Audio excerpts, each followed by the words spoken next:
Setsima TV, l'actualité en temps réel dans la spontanéité et la rigueur. Setsima TV, xibaar yu wér te wóor. leen ak jàmm ci Setsima TV woy di abonné tey like ñu leen di indi l'information yaa temps réel naqar ak tiis ga nga xam ne dal na képp kuy étudiant waaye dal na képp kuy sénégalais nekk étudiant boobee nga xamante ne mooy wuyoo ci turu Abdoulaye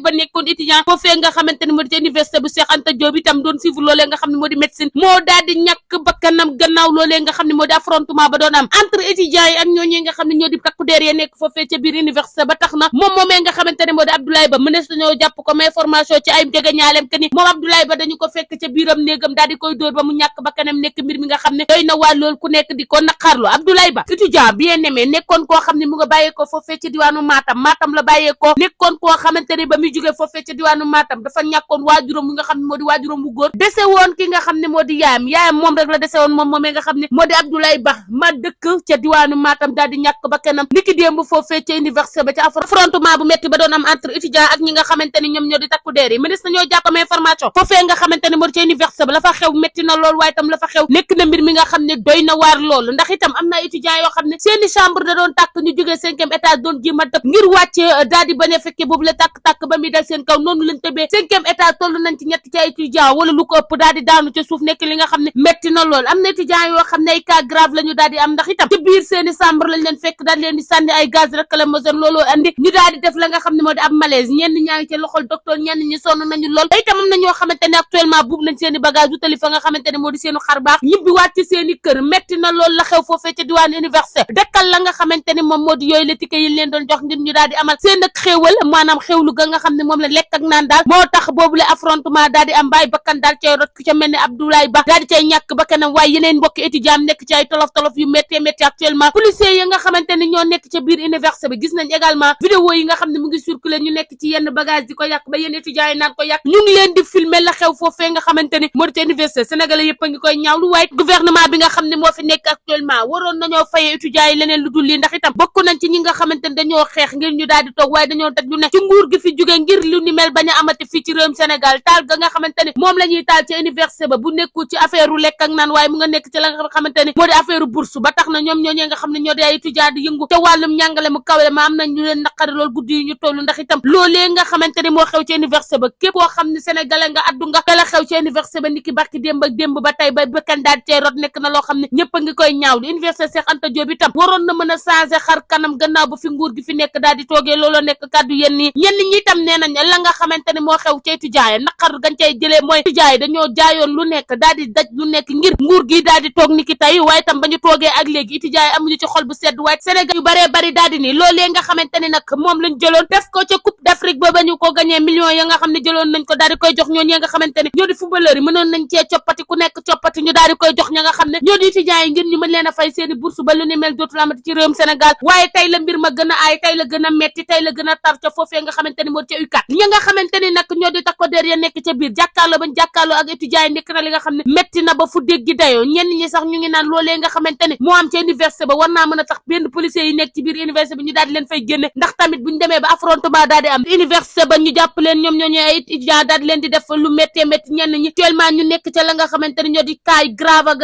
ci hôpital ba waaye tam ñenn ñi daal di cay ñàkk seen bakkan ku ci mel ne Abdoulaye Ba ma ñàkk bakkanam actuellement mu ngi foofee nga xamante ni moo di ca hôpital Idrissa Pouye ngir ñu daal di koy defal loolee nga xamante ni moo di ab autopsie ngir xam lan moo rey xale boobee nga xam ne mu ngi bàyyi woon ca diwaanu Matam loolee nga xam ne nag xew na foofee ca diwaanu université Sénégal wërngal këpp àdduna bi yëpp ku nekk nga ca yëy yàb waaye ku nekk ma ngay wax naqar nga xamante ni moom nga ca jëlee ndax itam bu ñu demee ba suñu étudiants yi nga xam ne dañoo démb ak barki démb tey ñu nekk ñi nga xam ne ñoo gën a jaaxle ci réewum Sénégal gannaaw affrontement yi nga xam ne wéyal nañ ko foofee ca diwaanu université at weer wu dee ñu daal di gis affrontement entre étudiants ak ñi nga xam ne ñoo di policiers yi mu nekk li nga xam ne ñëpp a ngi koy ñaawlu jour li ñuy jotee mu nekk li nga xam ne moo di bourse bu nekkul bourse nekk li nga xamante ne moo di restauration mu nekk li nga xam ne naqari na sénégalais yu bare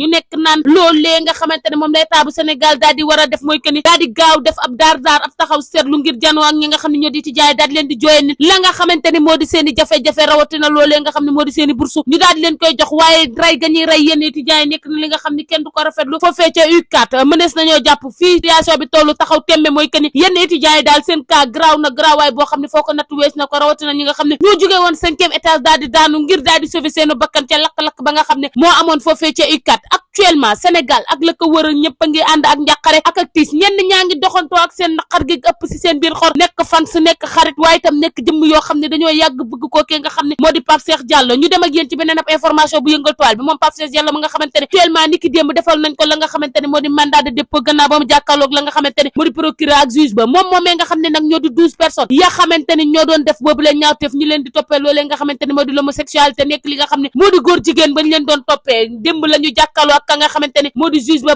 daal di leen di mettre li nga xamante ne moo di garde à vue mu nekk mbir mi nga xam ne na réew mi loolu am ñu ca jëlee lu leen naqari noonu nekk ay fans waaye itam bëgg Pape Cheikh Diallo di ko topp mu nekk nit bu ràññeeku lool fii ci réewum Sénégal ñu baree bari ci sénégalais yi bëgg ko lool ba bëggal gu jéggi tayoo démb am na ñoo xam ne ku leen xool rangoñ daan nay dal ci seen dënn am na ñoo xam ne nee nañ dañoo boole gàcce ak naqar ndax dañoo yàgg a taxaw di défendre kookee nga xam ne naan Pape Cheikh Diallo lu ñaaw loolee nga xam ne moom lañ koy jiñ du ko mës a def ndax itam du affaire am tax na tey ba mbir ma daal di sottee nekk nañ ñi nga xam ne ñoo ëpp naqar ci Sénégal te itam xaaruñu woon kookee nga xamante ne moo di Pape Cheikh Diallo ci yooyu leen loxo moom Diallo ma nga xam ne mu ngi bëgg a def ay fan ci cellule ya nga xamante ne moom lañ ko def boobu le garde à vue gannaaw ba coow la jugee ak tey ñu baree bari ci askanu Sénégal naqar ga ñu àndal mooy kenn dañ ca yàgg a topp ci quartier général yàgg ko topp ci yeneeni émission am na ñoo xam ne sax ñu ngi taxaw naa ay waay quartier général nu muy def ak ki nga xam ne moo di Pape Cheikh Diallo ma yoroon boobu le mbir ñëpp bëgg ko ba noppi itam di ko topp ñu di ko toppee mbir mi nga xamante ne doy na waar ba yegg ca lool nee nañ ku ñuy jiiñ ak ndëmb doo soccoo yéeli liir looloo dal kookee nga xam ne moo di Pape Cheikh Diallo ndax itam dañ koy yàgg jiiñ loolee nga xam ne moo di affaire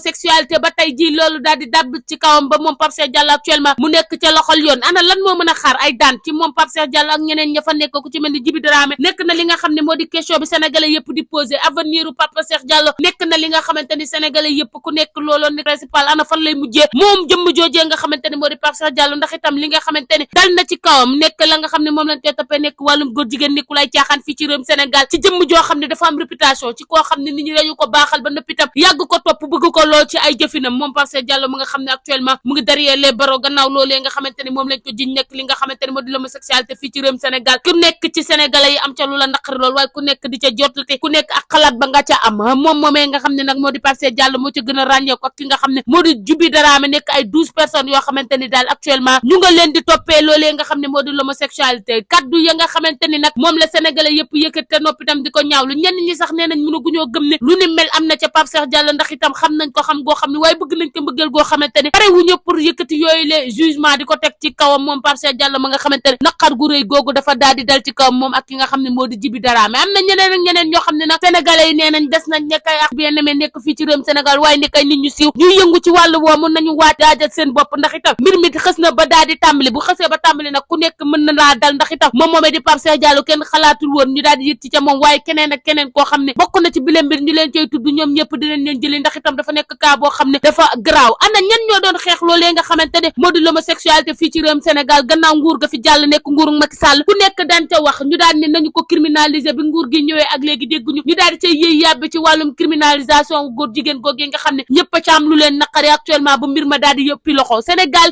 la ñuy am ci kaawu góor jigéen dafa daal di commencé bari moo tax ñëpp ci parents yi am ci lu leen naqari waaye itam yenn parents yi daal ci seenu njaboot ndax itam fa ñuy mujj nekk na li nga xam ne tiital na leen loolu ndax itam kenn ku nekk ci waajuris boo sañoon sa doom du nekk loolee nga xam ne moo di góor jigéen nekk na li nga xam ne actuellement tiital na parents yu bari waaye itam souci la ci fii ci réewum Sénégal ndax loolee nga xamante ne moo di l'homosexualité commencé bëri ba ñu naan déeta waaye ñu naan nit ñi nga xam ne dañoo siiw ràññeeku yor alal judul jeex dañ caa bokk nekk na li nga xam ne tiital nañ ñu baree bari wéy di abonné tey like fii ci Setsima TV ñu leen di indi l'information à temps réel. Setsima TV, l'actualité en temps réel dans la spontanéité et la rigueur. Setsima TV, xibaar yu wér te wóor.